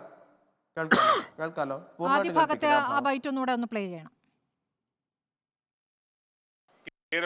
അല്ല, പൂർണ്ണമായിട്ട് ആ ഭാഗം കേൾപ്പിക്കില്ല. ഏതെങ്കിലും ഒരു ഭാഗം മാത്രം കേൾപ്പിക്കും. लूट हो रही है. कुरुवन्नूर कोऑपरेटिव बैंक स्कैम लेप की लूट का एक ऐसा उदाहरण है. कोचिन मिनरल्स एंड ആ ഭാഗമില്ല. रुटाइल लिमिटेड से जुड़े एक और അത് ഉടൻ തരാം ഗോകുൽ, ഉടൻ തരാം. കരുവന്നൂരിൽ എനിക്ക് അറിയേണ്ടത് യുവരാജ് ഗോകുൽ, ഇത് കരുവന്നൂരിൽ നിങ്ങൾ പറയുന്ന പോലെ ED അന്വേഷണം ഒരു ഘട്ടത്തിൽ വളരെ വേഗത്തിൽ മുന്നോട്ട് പോയിരുന്നു. പിന്നെ കുറച്ചു നേരത്തേക്ക് അനക്കമേ ഉണ്ടായിരുന്നില്ല. തെരഞ്ഞെടുപ്പ് പ്രഖ്യാപിച്ച ശേഷം പിന്നീട് അതിന് വേഗം വയ്ക്കുകയാണ്. ഇതിനൊരു പല അന്വേഷണങ്ങൾ ED-യുടെ പല സ്ഥലങ്ങളിലുള്ള ഈ സംസ്ഥാനത്ത് മാത്രമല്ല രാജ്യത്താകെയുള്ള ED-യുടെ അന്വേഷണങ്ങൾക്കൊക്കെ ഈ സമാനമായ സ്വഭാവമുണ്ട്. പ്രതിപക്ഷ പാർട്ടികൾ ഒന്നടങ്കം അഴിമതിക്കാരാണെന്നും കുഴപ്പക്കാരാണെന്നും മാത്രം വരുത്തി തീർക്കുക. പ്രതിപക്ഷത്തുള്ളവർ മാത്രമാണ്, ഭരണപക്ഷത്ത് ആരുമില്ല, ആർക്കും അഴിമതിയില്ല. ഇന്നിപ്പോൾ രാഹുൽ ഗാന്ധിയുടെ ഹെലികോപ്റ്ററിൽ വരെ പെട്ടെന്ന് പരിശോധന നടത്തുകയാണ്. അതെന്തുകൊണ്ടാണ് പ്രതിപക്ഷ നേതാക്കളുടെ വാഹനങ്ങൾ, പ്രതിപക്ഷ നേതാക്കൾ തെരഞ്ഞെടുപ്പ് പ്രചാരണത്തിൽ വരുമ്പോഴൊക്കെ അതിനൊരു പരിശോധന നടത്തുന്നത്? ഇലക്ഷൻ കമ്മീഷൻ പരിശോധന നടത്തുന്നത് എങ്ങനെയാണെന്ന് BJP എങ്ങനെയാണ് സ്മൃതി മറുപടി പറയുക? BJP മറുപടി പറയണമല്ലോ. അതെങ്ങനെയാണ്? അങ്ങനെ പറയരുത്, അങ്ങനെ പറയരുത്. ഇലക്ഷൻ കമ്മീഷൻ എങ്ങനെ വന്നു എന്നുള്ളതും ഇലക്ഷൻ കമ്മീഷൻ എന്തൊക്കെ കാര്യങ്ങളിൽ പ്രതികരിക്കുന്നു എന്നുള്ളതും നമ്മുടെ മുന്നിലുണ്ടല്ലോ. നിലവിലെ ഇലക്ഷൻ കമ്മീഷൻ ഏത് രൂപത്തിൽ പ്രവർത്തിക്കുന്നുള്ളത് നമ്മുടെ മുന്നിലുണ്ടല്ലോ. പഴയ രൂപത്തിലാണോ ഇലക്ഷൻ കമ്മീഷൻ നിങ്ങൾക്ക് ആരോപണം ഉണ്ടെങ്കിൽ ആയിക്കോട്ടെ. എനിക്കിപ്പോ അതിനകത്ത് അല്ലല്ല, അത് നിങ്ങളുടെ ധാരണ. ഞാനിപ്പോ താങ്കളുടെ മനസ്സിലാക്കലൊന്ന് പറയാമോ യുവരാജ് ഗോകുൽ? താങ്കൾ മാറി നിന്ന് അതിനോടൊന്ന് പ്രതികരിക്കൂ. തെരഞ്ഞെടുപ്പ് കമ്മീഷന്റെ വക്താവാകണ്ട, മാറി നിന്നൊന്ന് അതിലെ ന്യായങ്ങളൊന്ന് വിശദീകരിക്കാമോ? പ്രതിപക്ഷത്തെ നേതാക്കൾ വരുന്ന വാഹനത്തിൽ മാത്രം പരിശോധന. ഇന്ന് ജയറാം രമേശ് പറയുകയാണ് എന്റെ വാഹനവും പരിശോധിച്ചു, എന്റെ ഷേവിംഗ് ക്രീമും പേസ്റ്റും എടുത്തുകൊണ്ട് പോയി എന്ന്. അപ്പോൾ എന്താണ് ഇവർ ഉദ്ദേശിക്കുന്നത്? അവർക്ക് ഷേവിംഗ് ക്രീമും പേസ്റ്റും ആവശ്യം ഉണ്ടായിരിക്കും. അല്ലാതെ ഇപ്പം ഞാൻ എന്താ പറയുക, എന്നെ പറയാൻ സമ്മതിക്കൂ സ്മൃതി. അല്ലാതെ ഇപ്പം ഞാൻ പറഞ്ഞു തുടങ്ങും മുമ്പ് നിങ്ങൾ ബേളം വെച്ചുകൊണ്ടിരുന്ന ഞാൻ എന്താ ചെയ്യുക? 2021 അസംബ്ലി തെരഞ്ഞെടുപ്പ് സമയത്ത് കേരളത്തിൽ നിന്ന് മാത്രം ഇലക്ഷൻ കമ്മീഷൻ പിടിച്ചിരിക്കുന്ന 23 കോടി രൂപയാണ്. അതിൻ്റെ അകത്ത് എല്ലാ രാഷ്ട്രീയ പാർട്ടികളുടെയും കാശുണ്ടെന്നേ. 2016 അസംബ്ലി തെരഞ്ഞെടുപ്പിൽ 17 കോടി രൂപയാണ് കേരള അസംബ്ലി ഇലക്ഷനിൽ മാത്രമായിട്ട് അറ്റാച്ച് ചെയ്തുകൊണ്ട് പോയിരിക്കുന്ന ഇലക്ഷൻ കമ്മീഷൻ. എല്ലാ രാഷ്ട്രീയക്കാരുടെയും പൈസ ഉണ്ടാവുന്നേ.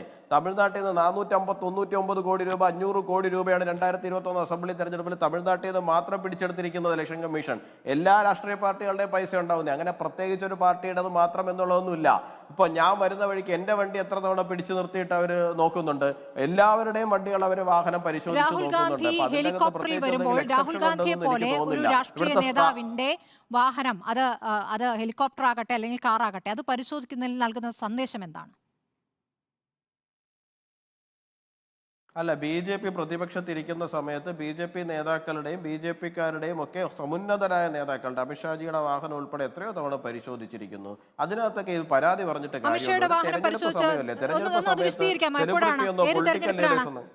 തീർച്ചയായിട്ടും വണ്ടി പോകുന്ന സമയത്ത് സമയം മുതൽ എപ്പോഴാണെന്ന് ചോദിച്ചു കഴിഞ്ഞാൽ അന്ന് വായിച്ച വാർത്തകളാണ്. ഞാനിപ്പോ എങ്ങനെയാണ് അല്ലല്ല ഞാൻ ചോദിക്കട്ടെ. അല്ലല്ല സ്മൃതി, ഇപ്പൊ ഞാൻ ഇതൊക്കെ അന്ന് വായിച്ചു പോയ ഓർമ്മകളാണ്. അല്ല എനിക്കിപ്പോ വന്നിട്ട് കൃത്യമായ ഡേറ്റ് ഏത് സമയം ഏത് എന്നൊക്കെ പറയാൻ കഴിയുമോ? എൻ്റെ അറിവിൽ എല്ലാ രാഷ്ട്രീയ പാർട്ടികളുടെയും വാഹനങ്ങൾ അവർ പരിശോധിക്കുന്നുണ്ട്. അതിനകത്തൊന്നും യാതൊരു തരത്തിലുള്ള വിട്ടുവീഴ്ചകളും ചെയ്യേണ്ടതായിട്ടുള്ള കാര്യവുമില്ല. രാഹുൽ ഗാന്ധി ഒരു MP ആണ്, ഒരു പാർട്ടിയുടെ MP മാത്രമാണ്. MP-മാരുടെ വാഹനങ്ങൾ, ഹെലികോപ്റ്ററുകളൊക്കെ ഇവിടെ പരിശോധിക്കുന്നുണ്ട്. ഭരണപക്ഷത്തെ ഏതൊക്കെ നേതാക്കളുടെ വാഹനം പരിശോധിച്ചു? ഇഷ്ടം പോലെ പരിശോധിച്ചിട്ടുണ്ടോ? ഞങ്ങളാരും പരാതി പറയാൻ വരാത്തത് കൊണ്ട് അത് പുറത്തറിയുന്നില്ല.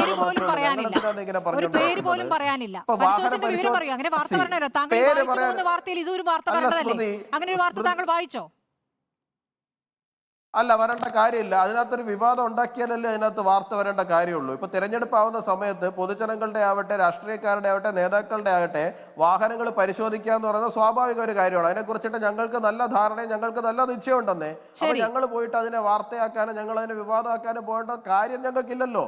അപ്പോഴല്ലേ അത് വാർത്തയാവുകയുള്ളൂ. ഇത് വാർത്തയാക്കേണ്ട കാര്യമല്ലല്ലോ. ഇപ്പൊ കഴിഞ്ഞ ദിവസം തമിഴ്നാട്ടിൽ വെച്ച് മഞ്ജു വാര്യരുടെ വാഹനം തടഞ്ഞു നിർത്തി പരിശോധിച്ചു. അവസാനം അവരെല്ലാവരും അവരോട് സെൽഫി എടുത്തിട്ട് പോയി എന്നൊക്കെ പറഞ്ഞിട്ട് വാർത്ത കണ്ടു. അത് അങ്ങനെ ഒരു സംഭവം ആവുന്ന സമയത്താണ് അത് വാർത്തയാവുന്നത്. അവർ സെൽഫി എടുത്തു, അവർ ഫേസ്ബുക്കിൽ ഇട്ടു, ഉടനെ അത് വാർത്തയാവുന്നു. അല്ലാണ്ട് ഇതിനകത്തൊക്കെ വിവാദം കണ്ടെത്തുന്നത് എപ്പോഴാണ്? പരാതി ഉണ്ടാവുമ്പോഴാണ്.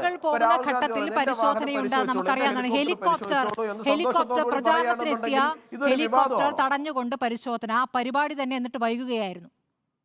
പ്രതിപക്ഷത്തെ നേതാക്കളെ അപമാനിക്കാനുള്ള ഒരു തീരുമാനം ഈ തെരഞ്ഞെടുപ്പിലുണ്ടോ? കെ സുരേന്ദ്രൻ അല്ലല്ല ഞാൻ പറയട്ടെ സ്മൃതി കഴിഞ്ഞ അസംബ്ലി തെരഞ്ഞെടുപ്പ് സമയത്ത് ശ്രീ കെ സുരേന്ദ്രൻ ഹെലികോപ്റ്ററിൽ പലതവണ ക്യാമ്പയിനിങ്ങിന് പോകുന്ന സമയത്ത് അദ്ദേഹത്തിന്റെ ഹെലികോപ്റ്റർ ലാൻഡ് ചെയ്യുന്ന സമയത്ത് അത് എവിടെയാണോ അവിടെ കൃത്യമായിട്ട് ഇലക്ഷൻ കമ്മീഷൻ ഉദ്യോഗസ്ഥർ ഉണ്ടാവാറുണ്ടായിരുന്നു. അദ്ദേഹത്തിന്റെ ഹെലികോപ്റ്റർ ഉൾപ്പെടെ പരിശോധിക്കുകയുണ്ടായിരുന്നു. അദ്ദേഹം തന്നെ അതൊരു ഇന്റർവ്യൂവിൽ പറഞ്ഞത് എനിക്ക് ഇന്നും വളരെ വ്യക്തമായിട്ട് ഓർമ്മയുള്ളതാണ്. ഒരു നേതാവിന്റെ പേര് പറയാനാണ് പറഞ്ഞത്. BJPയുടെ സംസ്ഥാന അധ്യക്ഷനോട് തന്നെ ആ തരത്തിലുള്ള നയം തന്നെയാണ് തെരഞ്ഞെടുപ്പ് കമ്മീഷൻ സ്വീകരിച്ചിരിക്കുന്നതെന്നാണ് ഞാൻ മനസ്സിലാക്കുന്നത്. ഇതിനകത്തൊക്കെ അനാവശ്യമായിട്ട് പരാതി പറയുന്നയിടത്താണ് ഈ പ്രശ്നം നടക്കുന്നത്.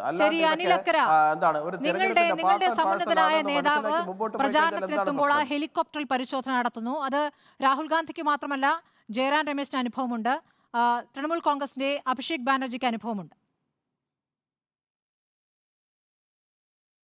അല്ല, ഇത് നമുക്കറിയാലോ. രാഹുൽ ഗാന്ധിയെ ഇവർ എത്ര കാലമായി വേട്ടയാടിക്കൊണ്ടിരിക്കുന്നത്. രാഹുൽ ഗാന്ധിയെ ആദ്യം അവകാശനാക്കാൻ ശ്രമിച്ചു, അത് നടന്നില്ല. അതിനുശേഷം രാഹുൽ ഗാന്ധി അപ്പോഴും അദ്ദേഹത്തിൻ്റെ പോരാട്ടം തുടർന്നു. രാഹുൽ ഗാന്ധി ഇന്ത്യയിലെ BJPയുടെ അഴിമതികൾക്കെതിരെയും അദാനിയുമായി ബന്ധപ്പെട്ടുള്ള കോർപ്പറേറ്റ് മൂവ്മെൻറ്റിനെതിരായുള്ള വലിയ പോരാട്ടം രാഹുൽ ഗാന്ധി തുടർന്നു. അതിനുശേഷം അദ്ദേഹത്തെ അയോഗ്യനാക്കാനുള്ള ശ്രമം നടന്നു, അയോഗ്യനാക്കി. ഗുജറാത്തിലെ മജിസ്ട്രേറ്റ് കോടതിയും ജില്ലാ കോടതിയും ഹൈക്കോടതിയും അദ്ദേഹത്തിന് അവിടെ രക്ഷ കിട്ടിയില്ല. ഗുജറാത്തിൻ്റെ അതിർത്തി കടന്നപ്പോഴാണ് രാഹുൽ ഗാന്ധിക്ക് നീതി കിട്ടിയത്, രാഹുൽ ഗാന്ധിയുടെ MP സ്ഥാനം തിരിച്ചു കിട്ടിയത്. രാഹുൽ ഗാന്ധിയെ പ്രതിയാക്കാൻ വേണ്ടി എത്രയോ തവണ EDയുടെ മുന്നിൽ അദ്ദേഹത്തിന് പോകേണ്ടി വന്നു. ആഴ്ചകളോളം അദ്ദേഹത്തിന് പോകേണ്ടതായ സാഹചര്യം വന്നു.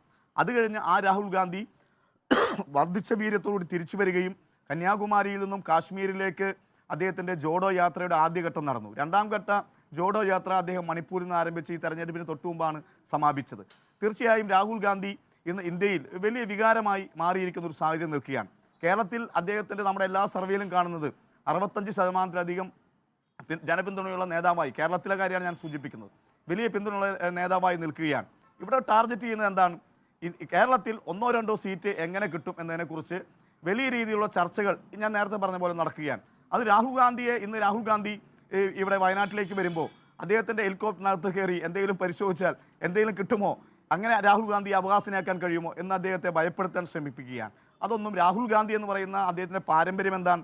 ഇന്ത്യയുടെ പ്രധാനമന്ത്രിയായി നെഹ്റു അദ്ദേഹത്തിൻ്റെ എല്ലാ സ്വത്തും ഇന്ത്യ ഗവൺമെൻറ്റിന് എഴുതി കൊടുത്ത ഒരു ഇന്ത്യയുടെ ആദ്യത്തെ പ്രധാനമന്ത്രിയാണ്.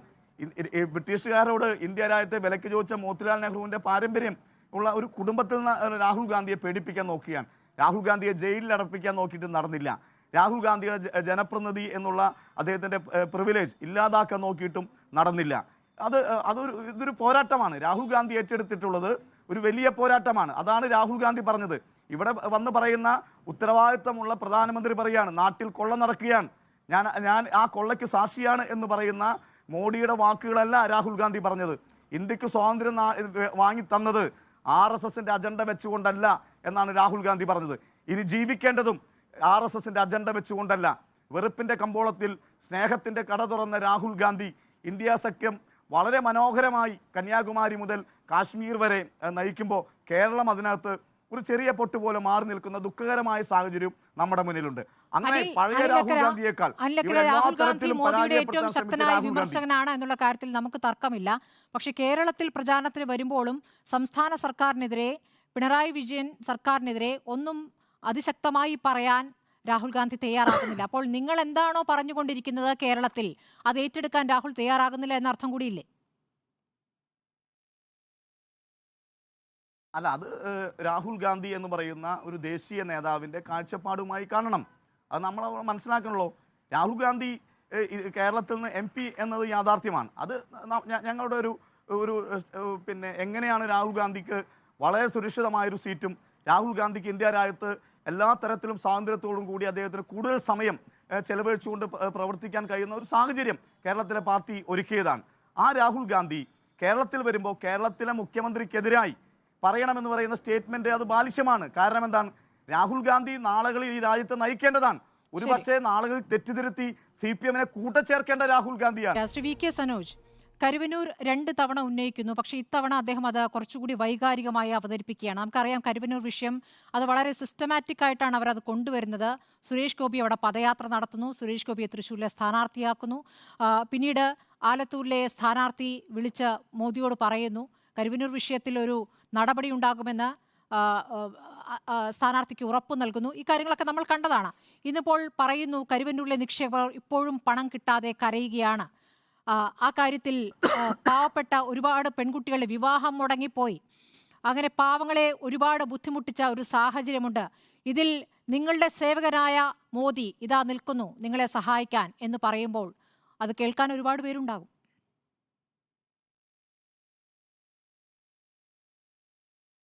ഞാനതിലേക്ക് വരാം.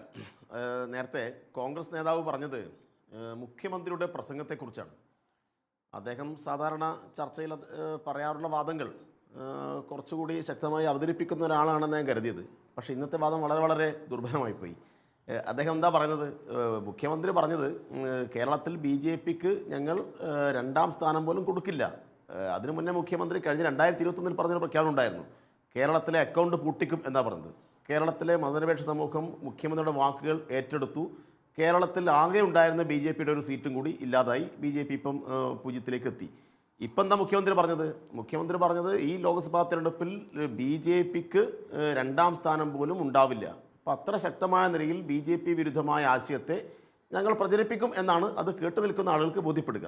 പിന്നെ അനിലക്കര പറയുന്നത് ഞങ്ങളെന്തോ ഇവരുമായിട്ട് വലിയ ഡീൽ ഉണ്ടാക്കി, അതിൻ്റെ ഭാഗമാണോ? ഇപ്പോൾ 2ാം സ്ഥാനം കൊടുക്കുകയാണെങ്കിൽ 1ാം സ്ഥാനം കൊടുക്കും എന്നൊക്കെയാണ് അദ്ദേഹം വ്യാഖ്യാനിക്കുന്നത്. അതൊക്കെ അദ്ദേഹത്തിൻ്റെ ചർച്ച കേൾക്കുന്ന ആളുകൾ വിലയിരുത്തട്ടെ, ഞാൻ അതിലേക്കൊന്നും പോകുന്നില്ല. യഥാർത്ഥത്തിൽ ഡീൽ ഇപ്പോൾ ആരായിട്ട് ഉണ്ടാക്കിക്കൊണ്ടിരിക്കുന്നത്?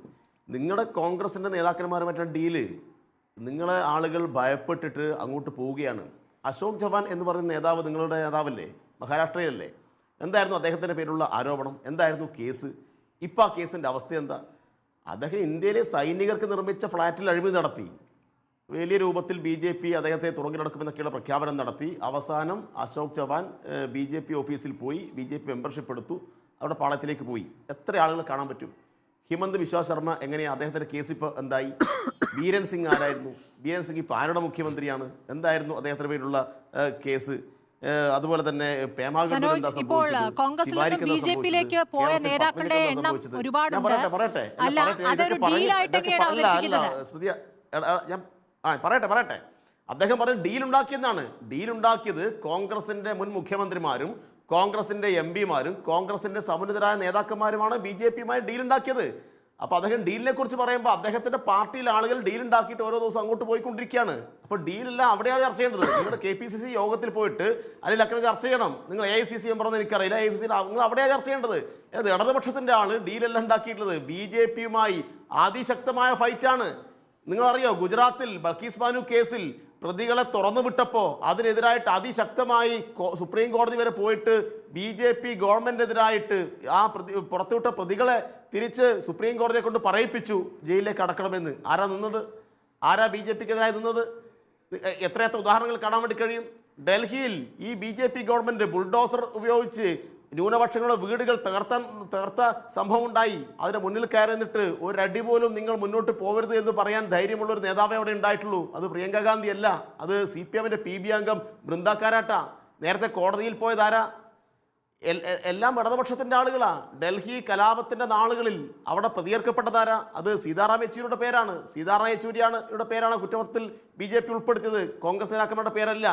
അപ്പോൾ ഏത് സന്ദർഭത്തിലും BJP വിരുദ്ധമായ ആശയത്തെ മുൻനിർത്തി രാജ്യത്തുടനീളം അതിശക്തമായ ക്യാമ്പയിൻ CPIM ഇടതുപക്ഷമാണ് സംഘടിപ്പിക്കുന്നത്. ആ ഇടതുപക്ഷത്തിന് അനിൽ അക്കരെ പോലുള്ള ഒരാളുടെ സർട്ടിഫിക്കറ്റ് ആവശ്യമില്ല, കോൺഗ്രസിന്റെ സർട്ടിഫിക്കറ്റ് ആവശ്യമില്ല.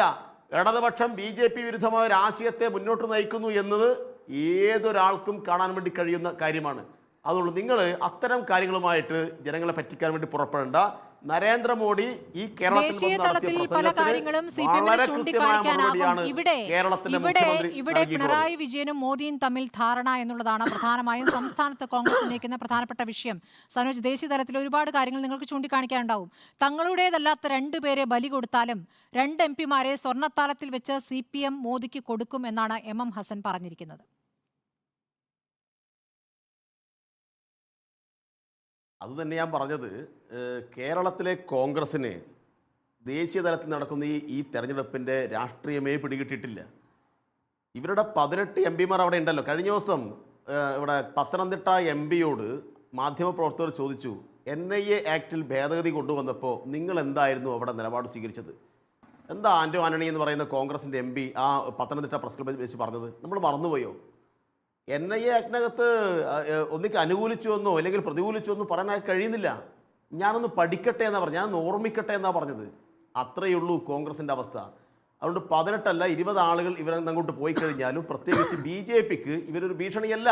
അമിത്ഷാ പറഞ്ഞു, ആരാണ് രാജ്യത്തിനെതിരായി നിൽക്കുന്നതെന്ന് ഞാൻ കാണട്ടെ എന്ന് പറഞ്ഞപ്പോൾ മുട്ടിടിച്ചിട്ട് ഈ കേരളത്തിലെ കോൺഗ്രസിൻ്റെ സകല MPമാരും അനുകൂലമായി ശബ്ദ വോട്ടിൽ അതിൻ്റെ ഭാഗമായി നിന്നു കൊടുത്തല്ലോ. ലീഗിൻ്റെ 2 ആളുകൾ വിട്ടുവന്നു. പക്ഷേ എതിർത്ത് വോട്ട് ചെയ്യാൻ അവിടെ ആരിഫ് MP മാത്രമേ ഉണ്ടായിട്ടുള്ളൂ. അതുകൊണ്ട് ഡീല് ആരുമായിട്ടാണെന്നെല്ലാം ആളുകൾക്ക് വ്യക്തമല്ലേ? വളരെ വളരെ വ്യക്തമാണ്. അതുകൊണ്ട് ഞാൻ ആ കാര്യങ്ങളെ കൂടുതൽ കിടക്കുന്നില്ല. ഇവിടെ 16,255 ബാങ്കുണ്ട് സ്മൃതി.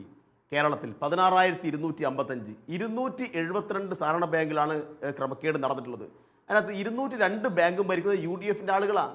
ഈ BJP വക്താവായിട്ടുള്ള യുവരാജിന്റെ പാർട്ടി ഭരിക്കുന്ന ബാങ്ക് 10 ബാങ്കിൽ അവിടെ ക്രമക്കേട് നടന്നിട്ടുണ്ട്. ഇപ്പോൾ യുവരാജ് വലിയ അഴിമതി വീരനായിട്ടല്ലേ അഴിമതിയുടെ എതിരായിട്ടല്ലേ പറയുന്നത്? എന്താ പറയുന്നത് കണക്ക്? 2016 UK-യിലേക്ക് ഇവിടുന്ന് ഒരാൾ കടന്നു, വിജയ് മല്യ എന്ന അദ്ദേഹത്തിൻ്റെ പേര്. 9,000 കോടി ഇന്ത്യയിലെ പ്രധാനപ്പെട്ട പൊതുമേഖലാ സ്ഥാപനങ്ങളിൽ നിന്നും അടിച്ചു മാറ്റിയിട്ട് അങ്ങോട്ട് പോയത്. നീരവ് മോഡി 13,000 കോടിയാ അടിച്ചു മാറ്റി പോയത്. എന്താ നിലപാട് സ്വീകരിച്ചത്? ആ 13,000 കോടിയെക്കുറിച്ച് ആശങ്കയില്ല. ഇന്ത്യയിലെ 9,000 കോടിയെക്കുറിച്ച് ആശങ്കയില്ല. ഈ ഇലക്ട്രൽ ബോണ്ട് വഴി പക്ക അഴിമതിയിൽ ഇവർ നടത്തിക്കൊണ്ടിരിക്കുന്നത്. ഇലക്ട്രൽ ബോണ്ട് വഴി ഇവർ പണം വാങ്ങിയിട്ടുള്ള കമ്പനികൾ നിങ്ങൾ നോക്ക്. ഇന്ത്യയിലെ മരുന്ന് കമ്പനികളിൽ നിന്ന് പണം വാങ്ങി. ഇവിടെ UK അമേരിക്കയിൽ ഉൾപ്പെടെ നിരോധിച്ച മരുന്നുകൾക്ക് കേരളത്തിലെ ഇന്ത്യയിലെ പാവപ്പെട്ട ജനങ്ങൾക്ക് വിതരണം ചെയ്യാനുള്ള അവകാശം പണം വാങ്ങിയിട്ട് അങ്ങോട്ട് കൊടുത്തു. ഏതാണ്ട് 7.5% പണം ഈ മൊത്തത്തിൽ വാങ്ങിയ ഇലക്ട്രിക് ബോർഡിന് 7.5% പണവും ഈ മരുന്ന് കമ്പനികളിൽ നിന്നാണ് വാങ്ങിയത്. നമ്മൾ കഴിഞ്ഞ ദിവസം ചർച്ച ചെയ്തല്ലോ, BEML എന്ന് പറയുന്ന പാലക്കാട് നമ്മുടെ ഈ കേരളത്തിലെ ഒരു പ്രധാനപ്പെട്ട സ്ഥാപനമല്ലേ, പൊതുമേഖലാ സ്ഥാപനം. 50,400 കോടി അതിൻ്റെ ആസ്തി. അതായിരിക്കാം കൊടുത്തത് നമ്മുടെ മേഘ ഗ്രൂപ്പ്. ഇപ്പോൾ ഈ ഇലക്ട്രിക് ബോർഡിൻ്റെ ഭാഗമായി ഏറ്റവും കൂടുതൽ പണം കൊടുത്ത ഒരു കോർപ്പറേറ്റ് സ്ഥാപനം. ആ മേഘ ഗ്രൂപ്പിൽ നിന്ന് BJP 740 കൂടുതൽ കോടി വാങ്ങി. കോൺഗ്രസ് വാങ്ങിയിട്ടുണ്ട് 343 കോടി മറ്റോ. ഈ BJPയും കോൺഗ്രസും കൂടി എണ്ണി വാങ്ങിയിട്ട് കേരളത്തിൽ ഏറ്റവും പ്രധാനപ്പെട്ട 50,400 കോടി ആസ്തിയുള്ള ഒരു സ്ഥാപനം അങ്ങോട്ട് കൊടുത്തു. എന്നിട്ട് ഇപ്പം അഴിമതിയെക്കുറിച്ച് പറയുന്നു, ഈ മറ്റേ ഇതിനെക്കുറിച്ചൊക്കെ ഇവിടെ വലിയ പ്രസംഗം നടത്തുകയാണ്. അവിടെ ജനങ്ങൾ ഇതെല്ലാം വീക്ഷിക്കുന്നുണ്ട്.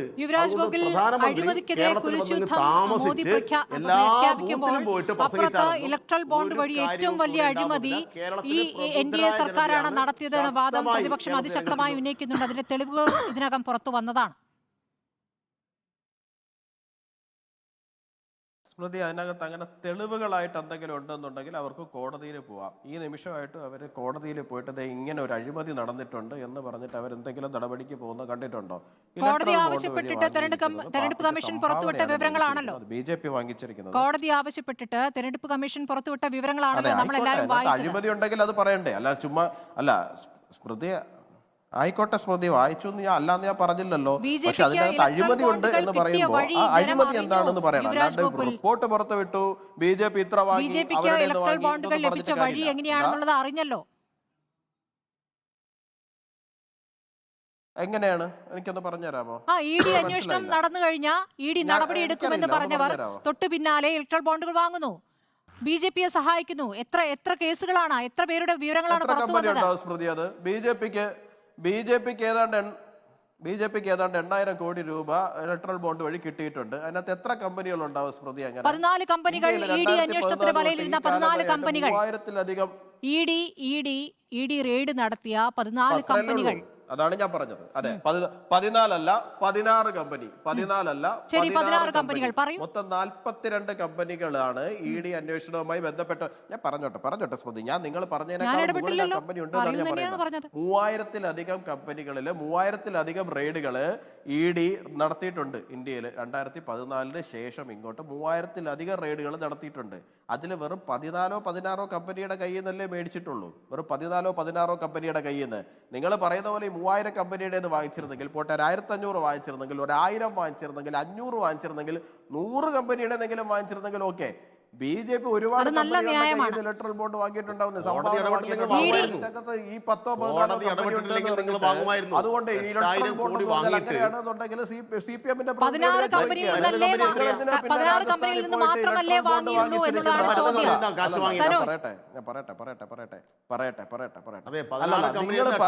പോലെ ED-യെ വിട്ട് റെയ്ഡ് ചെയ്യിച്ചിട്ടാണ് വാങ്ങുന്നതെന്നുണ്ടെങ്കിൽ ഈ 3000 കമ്പനികളുടെ കയ്യിൽ നിന്ന് വാങ്ങേണ്ടി വരുമെന്നാണ് ഞാൻ പറഞ്ഞത്. നിങ്ങൾ ശരിയായ അർത്ഥത്തിൽ മനസ്സിലാക്കുമെന്ന് ഞാൻ വിശ്വസിക്കുന്നു. ED-യെ വിട്ട് റെയ്ഡ് ചെയ്യിച്ചിട്ട് പൈസ മേടിക്കുന്നു എന്നാണ് നിങ്ങൾ പറയുന്നതെന്നുണ്ടെങ്കിൽ ഈ 3000-ലധികം അങ്ങനെ സംഭവിച്ചിട്ടില്ല. മദ്യനയ അഴിമതി കേസിലെ മുഖ്യ സൂത്രധാരൻ എന്ന് പറഞ്ഞ വ്യക്തി എങ്ങനെയാണ് പിന്നീട് മാപ്പുസാക്ഷിയാകുന്നത്? അദ്ദേഹം മാപ്പുസാക്ഷിയാകാൻ തയ്യാറായതുകൊണ്ട്. അരവിന്ദ് കെജ്രിവാൾ അകത്ത് പോയിരിക്കുന്നത് ആ വിഷയത്തിലൊന്നുമല്ല. കവിത അകത്ത് കിടക്കുന്നുണ്ടല്ലോ. കവിത അകത്ത് കിടക്കുന്നത് എന്തുകൊണ്ടാണ്? വാക്കിന്റെ ബലത്തിലൊന്നുമല്ലോ. അവരുടെ ഫോൺ റെക്കോർഡ് ഉൾപ്പെടെ പരിശോധിക്കുമ്പോൾ അവര് ഡൽഹി മദ്യനയ കേസിൽ സ്വാധീനിക്കുവാൻ വേണ്ടിയിട്ട് കൈക്കൂലി കൊടുത്തിട്ടുണ്ടെന്ന് ബോധ്യപ്പെട്ടിട്ട് തന്നെയാണല്ലോ കവിത അകത്ത് കിടക്കുന്നത്. ഇപ്പോഴും കവിതയ്ക്ക് ജാമ്യം നിഷേധിച്ചുകൊണ്ട് കോടതി പറഞ്ഞിരിക്കുന്നത് പ്രൈമ ഫേസി എവിഡൻസ് ഉണ്ട് എന്ന് തന്നെയാണല്ലോ. അപ്പൊ കാശ് കൊടുത്തയാൾ അകത്ത് പോയി കഴിഞ്ഞാൽ കാശ് വാങ്ങിച്ചയാൾ അകത്ത് പോണ്ടേ? ഇതെല്ലാം ഇലക്ട്രോണിക് എവിഡൻസ് ഉള്ള കാര്യങ്ങൾ തന്നെയല്ലേ ഈ പറയുന്ന ചാറ്റ്സ് ഉൾപ്പെടെയുള്ള കാര്യങ്ങൾ. അരവിന്ദ് കെജ്രിവാൾ ഇപ്പോ എന്റെ അറസ്റ്റ് റദ്ദാക്കണമെന്ന് പറഞ്ഞ് കോടതിയിൽ പോയപ്പോഴും കോടതി എന്താണ് പറഞ്ഞിരിക്കുന്നത്? നിങ്ങൾക്കെതിരെ പ്രൈമ ഫേസി എവിഡൻസ് ഉണ്ടെന്നാണ് പറഞ്ഞിരിക്കുന്നത്. അതുകൊണ്ടാണ് ഡൽഹി പോലും അയാൾക്കെതിരെ അയാൾക്കൊപ്പം നമുക്കറിയാലോ, പണ്ട് ആം ആദ്മി പാർട്ടി ഒരു സമരത്തിന് വിളിച്ചു കഴിഞ്ഞാൽ 10,000-ങ്ങളുമാണ് തെരുവിൽ ഇറങ്ങിക്കൊണ്ടിരുന്നത്.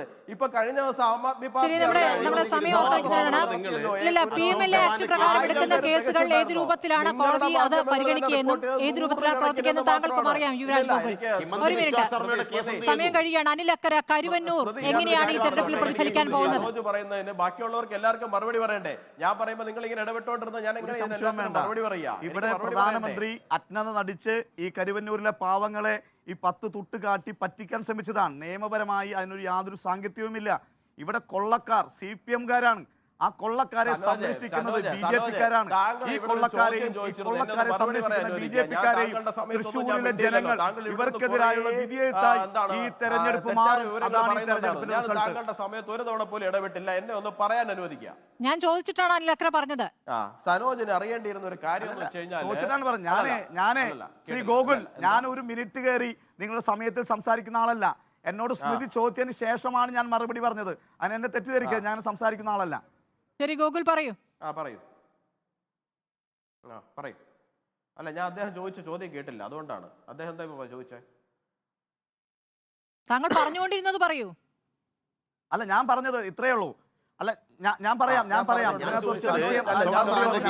കരുവന്നൂർ കേസിലെ റെയ്ഡ് നടക്കുന്നത് ആഗസ്റ്റ് 22-ാം തീയതിയാണ്. നിന്ന് നിങ്ങളുടെ പാർട്ടിയിലേക്ക് വന്നപ്പോ നിങ്ങൾ അവസാനിപ്പിച്ച് അതല്ല, നമ്മൾ കരുവന്നൂരാണല്ലോ ചർച്ച ചെയ്യുന്നത്. എല്ലാവരും കൂടി സംസാരിക്കല്ലേ? ദയവ് ചെയ്ത് യുവരാജ് ഗോകുൽ ഒന്ന് കേൾക്കൂ. സമയം കഴിയാനായി. അനിൽ അക്ര വേഗം ഞാൻ സംസാരിക്കുന്നില്ല. നിങ്ങൾക്ക് മിണ്ടായിരിക്കാൻ പറ്റുമെങ്കിൽ താങ്കൾക്ക് മറുപടി പറയാം. ഒരു മിനിറ്റ് കേൾക്കൂ. കരുവന്നൂർ കേസിലെ ആദ്യത്തെ റെയ്ഡ് നടക്കുന്നത് ആഗസ്റ്റ് 22-നാണ്. ആഗസ്റ്റ് 22-നാണ് കരുവന്നൂരിലെ റെയ്ഡ് നടക്കുന്നത്. അന്ന് കണ്ടെത്തിയത് 98 ലക്ഷം രൂപ AC മൊയ്തീന്റേതാണ്. അത് താൽക്കാലികമായി മരവിപ്പിച്ചു. പിന്നീട് 40 ലക്ഷം രൂപ ഡൽഹിയിലെ എഡ്യൂക്കേറ്റഡ് അതോറിറ്റി അത് സ്ഥിരപ്പെടുത്തി. ആ സ്ഥിരപ്പെടുത്തിയ തുക പിന്നെ നരേന്ദ്രമോദി കൊടുക്കുന്നതാണ് പറയുന്നത്. അങ്ങനെയാണെങ്കിൽ നിങ്ങൾ എന്തുകൊണ്ട് AC മൊയ്തീന്റെ കേസിൽ പ്രതികരിക്കുന്നില്ല?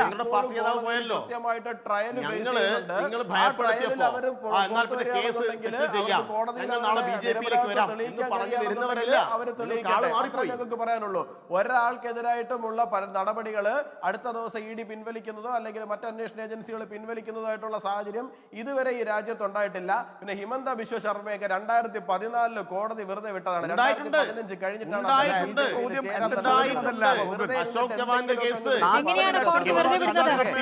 ഏത് ഘട്ടത്തിലാണ് കോടതി വെറുതെ വിടുന്നത്? AC മൊയ്തീനെ എന്താണ് പ്രതികരിക്കാത്തത്? 2014 വെറുതെ വിട്ടതല്ലേ? ശേഷമല്ലേ BJP-യിൽ വരുന്നത്? 2014 അദ്ദേഹം കോൺഗ്രസിൽ തന്നെ. നിങ്ങളുടെ അന്വേഷണം ഏത് വഴിക്ക് പോകണമെന്ന് നിങ്ങൾ തീരുമാനിക്കും. ശരി, എല്ലാവരും കൂടി സംസാരിക്കരുത് ദയവ് ചെയ്ത്. അവർക്ക് കോടതിയിൽ എന്താണോ തെളിയിക്കാൻ കഴിയുന്നത് അവർ പോയി തെളിയിക്കട്ടെ. അവർക്ക് തെളിയിച്ചിട്ട് സാധ്യത അല്ലല്ല, ഹരിയാനയിലെ നിങ്ങളുടെ ഗവൺമെന്റ് പണം വാങ്ങിയിട്ട് റോബർട്ട് വധേരയുടെ കേസ് എങ്ങനെ കൈകാര്യം ചെയ്തു? എന്തായിരുന്നു നിങ്ങൾ കോടതിയിൽ കൊടുത്ത റിപ്പോർട്ട്? അതിനു മുന്നേ നിങ്ങൾ പറഞ്ഞ കാര്യങ്ങൾ എന്തെല്ലാമായിരുന്നു? ഇതൊക്കെ ഇവിടെ തെളിവ് സഹിതം ഉണ്ടല്ലോ. എങ്ങനെയാ കേസ് ഇല്ലാതായത്? കേസ് ഇല്ലാതാവാൻ കാരണം ഹരിയാന ഗവൺമെന്റ് ഇടപെടലാണ്. ഹരിയാനയിൽ ആരാ ഭരിക്കുന്നത്? നിങ്ങൾ പണം വാങ്ങി, നിങ്ങൾ 176 കോടി വാങ്ങിയിട്ട് മറുപടി പറയാം. എന്താണ് സ്റ്റാറ്റസ് എന്നുള്ള കാര്യത്തിൽ എന്റെ അറിവിൽ ഇന്ന് വരെ ഒരു കേസ് ഒരാളെ വെറുതെ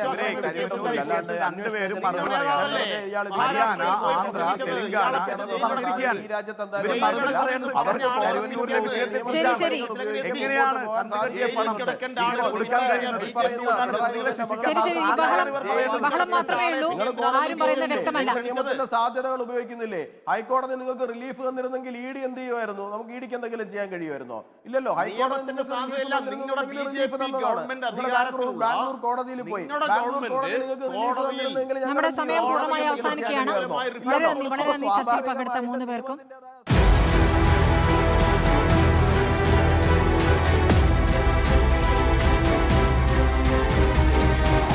Debate with Smriti Parittikad.